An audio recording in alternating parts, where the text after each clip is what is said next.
Strešni kovčki se vse bolj uporabljajo pri odhodih na dopust ali na daljša potovanja.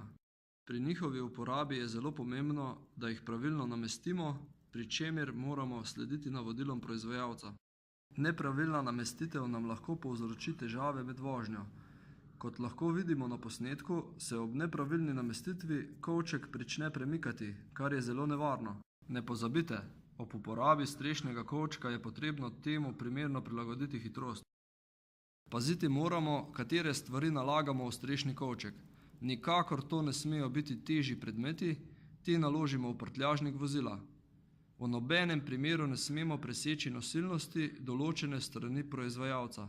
V strešnem kovčku mora biti tovor pritrjen, pri čemer velja, da lažje dele namestimo v prednji del kovčka.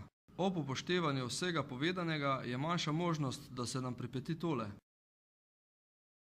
Pri trku lahko pride do manjših ali večjih poškodb strešnega kovčka, v najslabšem primeru lahko le-ta zaradi poškodovanih nosilcev tudi odpade z vozila. Na trgu so strešni kovčki različnih kvalitet. Kaj je ugotovila AMZS, si lahko preberete v testu strešnih kovčkov, ki je objavljen na spletni strani AMZS. In še nasvet, ko strešnega kovčka ne rabite, ga odstranite z vozila in privarčevali boste pri porabi goriva.